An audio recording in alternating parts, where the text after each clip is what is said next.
नमस्कार। तथास्तु योगी चैनल पर आपका स्वागत है। ये कुंडली, इसके बारे में कुछ बातें मेरे को आपसे डिस्कस करनी थी। तो देखिए, ये कुंडली कुछ दिन पहले मेरे पास आई थी। ठीक है, इसके अंदर कुछ ऐसे योग है जो मुझे आपके साथ डिस्कस करने हैं। वैसे इनका सवाल जो था वो काफ़ी सवाल थे, लेकिन मैं एक ही एस्पेक्ट के बारे में आज यहाँ पे चर्चा करना चाहूँगा।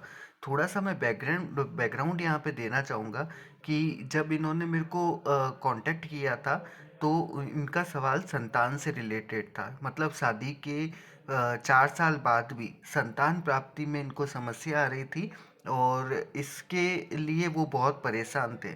और काफ़ी टाइम से मतलब इन्होंने इलाज भी लिया है, हॉस्पिटल के चक्कर भी काटे थे। मतलब लास्ट 3 साल से तो ये बहुत ज़्यादा परेशान चल रहे थे।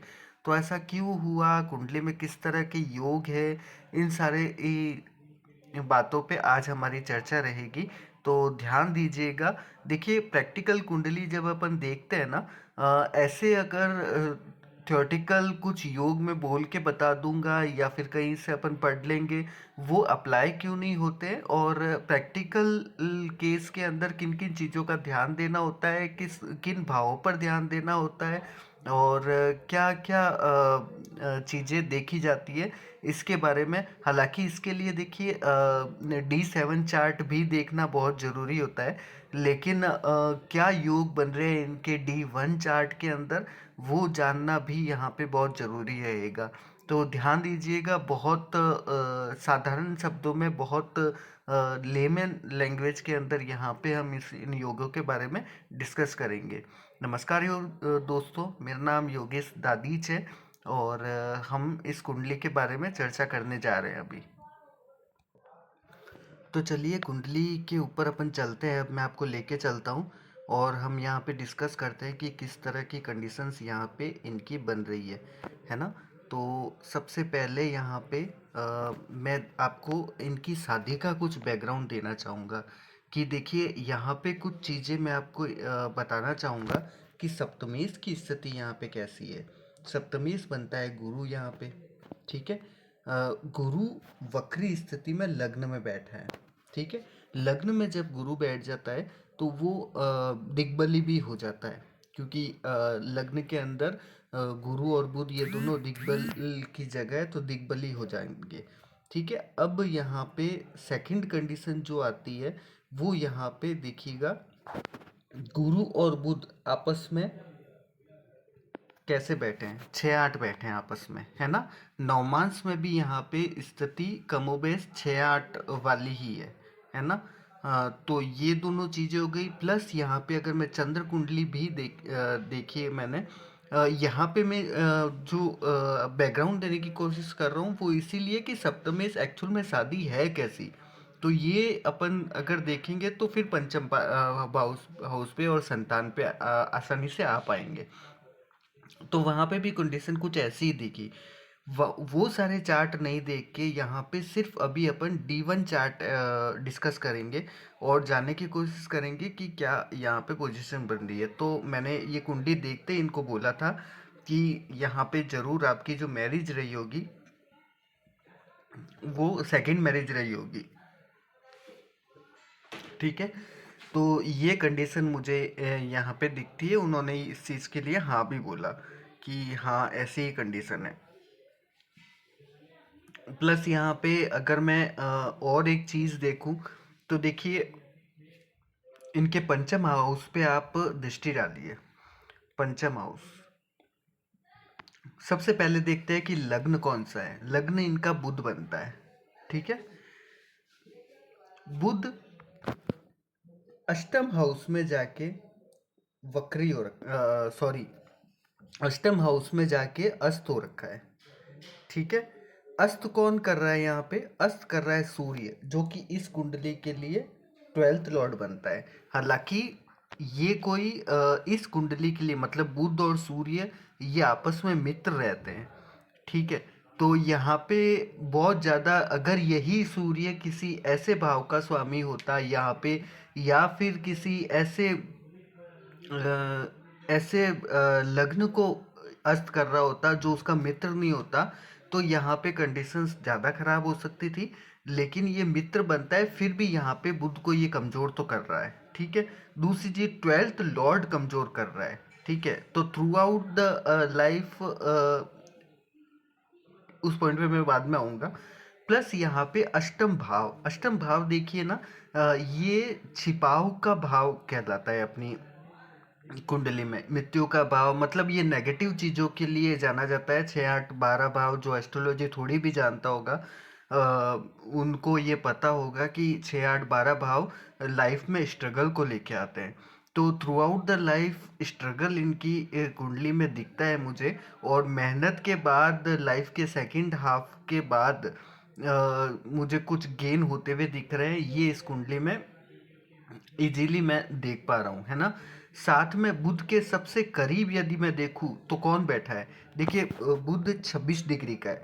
साथ में यहाँ पे शुक्र भी यहाँ पे बैठा है, वो भी 26 डिग्री का ही है। अगर आप डिग्री वाइज देख पा रहे होंगे, आप थोड़ा सा, मैं अगर मार्क करूँ, ये थोड़ा सा बीच में आ रहा है ना, तो दिखने में इशू हो रहा है ना। ये दोनों 26 26 डिग्री के हैं। शुक्र इस कुंडली में कौन बनता है, देखिएगा। शुक्र इस कुंडली में भाग्येश बनता है, ठीक है। और यहाँ पे सेकंड लॉर्ड बनता है ना। तो कुंडली में बहुत अच्छा और कारक ग्रह बनता है ये, ठीक है। कुंडली में स्ट्रगल को कम करने वाला भाग्येश, तो आपको पता ही है कि बहुत बुरी कंडीशन में भी भाग्य की वजह से हम बाहर आ सकते हैं।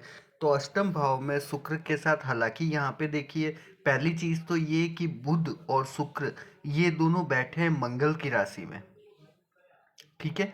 मंगल और बुध में बहुत अच्छी शत्रुता होती है, ठीक है। साथ में सूर्य जैसा क्रूर ग्रह और मंगल जैसा क्रूर ग्रह, ये दोनों साथ भी बैठे हैं, ठीक है।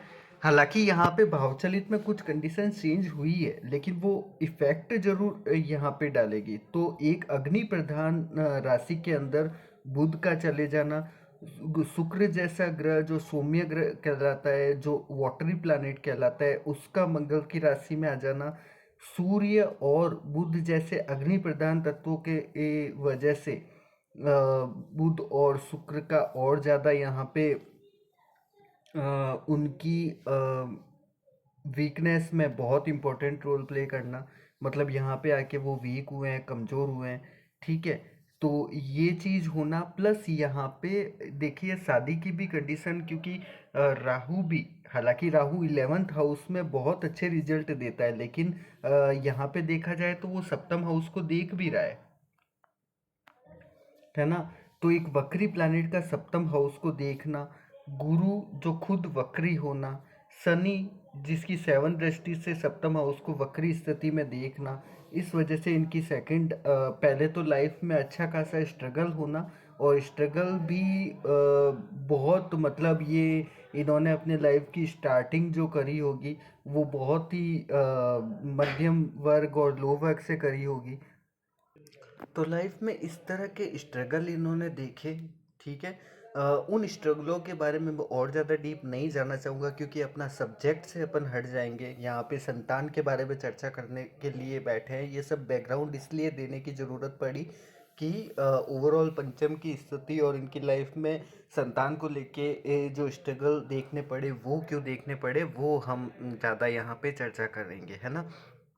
अब मैं सीधा आपको लेके चलता हूँ पंचम हाउस के ऊपर, कि क्या कंडीशन इनके पंचम हाउस की, जिसकी वजह से ये सारी कंडीशन इनको देखनी पड़ी, और क्या यहाँ पे योग बन रहे हैं, ठीक है। ये प्रैक्टिकल चार्ट ना बहुत ज़्यादा लर्निंग के अंदर हमारे बहुत इम्पोर्टेंट रोल प्ले करते हैं, इस तरह के चार्ट से ही। क्योंकि हम भी जब स्टूडेंट होते हैं, हम भी जब अपने गुरुओं से ये चीज़ें सीख रहे होते हैं, तब प्रैक्टिकल चार्ट पे अप्लाई करके हमें बताया जाता है, हमें सिखाया जाता है ना। तो ये बहुत इम्पोर्टेंट है कि प्रैक्टिकल चार्ट में किस तरह के योग बन रहे हैं, ये हमें ज़रूर पता होने चाहिए। तो विषय पे वापस लौटते हुए, यहाँ पे मैं आपको पंचम हाउस पे अगर देखूँ, तो 10th राशि यहाँ पे लिखी हुई है ना, मकर राशि आ रही है पंचम हाउस पे। ठीक है। सबसे पहले जो शनि है वो बुध के साथ बहुत अच्छी मित्रता, हालांकि ये तो पंचमेश, ये तो कहने की ज़रूरत ही नहीं है कि बहुत अच्छी कंडीशन में बुध से बहुत अच्छी पोजीशन में बैठे होंगे, मतलब बुध से बहुत मित्रता के व्यवहार के साथ बैठे होंगे। कुंडली में स्ट्रगल को कम करके इनको अपलिफ्ट करने में इनका शनि का बहुत रोल रहेगा। शनि का इस कुंडली में, क्योंकि यहाँ पे पंचमेश बनता है और यहाँ पे देखिए वो षष्ठेश भी बनता है ना, तो ये भी देखा जाना जरूरी है। लेकिन यहाँ पे वो पंचम के रिजल्ट ज़्यादा क्यों दे रहा है, सबसे पहले इसकी बात कर लेते हैं। देखिए, शनि लग्न में बैठा है, ठीक है। अगर हम देखें छठे हाउस से और पंचम हाउस से, किस हाउस से शनि अच्छी कंडीशन में गया है, मतलब अगर देखें तो पंचम हाउस से ये नवम गया है, ठीक है, और छठे हाउस से ये अष्टम गया है। तो किस भाव से ये ज़्यादा अच्छी पोजीशन में बैठा है, तो मैं कहूँगा यहाँ पे पंचम भाव से ये ज़्यादा अच्छी पोजीशन पे बैठा है। तो रिजल्ट कहाँ के ज़्यादा देगा ये, हालांकि वो रिजल्ट कहाँ के ज़्यादा देगा ये हम दशा अंतरदशा में देखते हैं। लेकिन एक चीज़ यहाँ पे पंचम हाउस, बस ये पॉइंट आया था तो मैं यहाँ पे ज़रूर बताया मैंने कि ये किस तरह से। अब यहाँ पे जो शनि बैठे हैं ये वक्री पोजीशन में बैठे हैं, ठीक है। दूसरी चीज, राहु की सप्तम दृष्टि आ रही है, वो एक वक्री ग्रह, मतलब राहु केतु एक्सेस में पंचम आ गया, ठीक है। केतु यहाँ पे बैठा है, जो आपको पता ही है कि एक वक्री प्लैनेट है, ये तो होते ही वक्री है वैसे, ठीक है। तो ये पोजीशन आ रही है गुरु, जो कि इस कुंडली के लिए चौथे हाउस का और सप्तम हाउस का लॉर्ड बनता है, उसकी पंचम दृष्टि यहाँ पे आ रही है, ये भी बैठे हैं वक्री, ठीक है। यहाँ पे एक चीज और ऐड करना चाहूंगा मैं कि गुरु जो है वो जो हमारी कुंडली होती है उसमें संतान भाव के नेचुरल प्लैनेट होते हैं, कारक ग्रह होते हैं, ठीक है। तो कुंडली में पंचमेश का वक्री होना, संतान के कारक का वक्री होना, शनि जो कि पंचमी शनि जैसा स्लो प्लैनेट यहाँ पे पंचमेश होके वक्री होना, यहाँ पे राहु और केतु के एक्सिस में पंचम का आ जाना, ये दोनों आपको पता ही है वक्री प्लैनेट होना। बुध और बुध यहाँ पे जो कि लग्नेश ही बनता है, वो 12th लॉर्ड से यहाँ पे पीड़ित होना, ठीक है। ठीक है, इसी के साथ अगर मैं देखूँ तो शुक्र जो कि बुध के बिल्कुल करीब बैठे हैं, सेम ही डिग्री पे बैठे हैं, उनका यहाँ पे बहुत अच्छा वक्री हो जाना, सॉरी उनका वक्री नहीं, उनका अस्त हो जाना, ठीक है। मंगल जैसा प्लैनेट, हालांकि वो भी यहाँ पे कोई बहुत अच्छी स्थिति में, हालांकि ये उसकी खुद की राशि बनती है, ठीक है। ठीक है, और अग्नि प्रधान ग्रह के साथ, सूर्य जैसे अग्नि प्रधान ग्रह के साथ बैठ जाना, तो यहाँ पे इस तरह से शुक्र और बुध का यहाँ पे कमजोर होना, है ना। और चीज़ अगर मैं यहाँ पे ऐड करना चाहूँ तो देखिएगा, यहाँ पे चंद्र और सूर्य का एक साथ बैठ जाना अमावस्या योग बन जाता है। मैं बहुत सारे छोटे छोटे पॉइंट यहाँ पे इसीलिए ऐड करता जा रहा हूँ ताकि जो हम बात बोल रहे हैं वो और ज़्यादा यहाँ पे कैसे लागू हो रही है। और हालांकि हम थोड़े से विषय से भटकते जा रहे हैं क्योंकि यहाँ पे हमारा ओवरऑल कुंडली एनालिसिस हमारा उद्देश्य नहीं है, यहाँ पे पंचम को ही देखना है। लेकिन क्या होता है ना कि बाकी दूसरी स्थिति को, कंडीशन को देख के ही कोई चीज़ बोली जाती है, ऐसे ही सिर्फ पंचम को देख के उसकी कंडीशन देख के कोई भी चीज़ बोली नहीं जाती है ना। तो मंगल का अष्टमेश होके यहाँ पे साथ बैठ जाना, तो और प्लस चंद्रमा का यहाँ पे, हालांकि चंद्रमा 11th लॉर्ड है, लेकिन यहाँ पे इसके साथ बहुत अच्छा ये संबंध बना के भी नहीं बैठता है। तो ओवरऑल कंडीशन इतनी ज़्यादा पंचम हाउस के ऊपर वक्री ग्रहों की दशा आने की, वक्री ग्रहों की दृष्टि आने की वजह से, पंचमेश का वक्री हो जाने की वजह से, कारक का वक्री हो जाने की वजह से, कारक भी कौन, जो इस कुंडली के लिए बहुत गुरु, जो कि बुध के साथ बहुत अच्छा रिलेशन मेंटेन नहीं करते हैं, है ना, उसके साथ हो जाने की वजह से, लग्नेश का इतना वीक हो जाने की वजह से यहाँ पे पंचम हाउस के ऊपर अच्छी खासी मुझे अफ्लिक्शन दिख रहा है। तो यही वजह रही कि शनि जैसा प्लैनेट भी यहाँ पे बैठ के, जो कि अपने आप में एक स्लो प्लैनेट कहलाता है और रिजल्ट देने में बहुत ज़्यादा डिले कर देता है ना। तो एक चीज़ वो यहाँ पे दिख रही है, गुरु की पंचम दृष्टि यहाँ पे जरूर आ रही है। तो इसीलिए इनका कई बार, मतलब बहुत ज़्यादा एक्सपेंसेस होने के बाद भी इनके जो बेबी हुआ था, वो भी यहाँ पे इनके मिसकैरेज हो गए थे 2 बार। तो उसकी वजह भी मैंने आपको बताई दी कि अष्टम हाउस का कितना बड़ा यहाँ पे रोल आ रहा है ना। तो लेकिन इन्होंने इतने टाइम बाद भी, मतलब ये हो सकता था कि भाई ये किसी इजी ऑप्शन के पास चले जाते।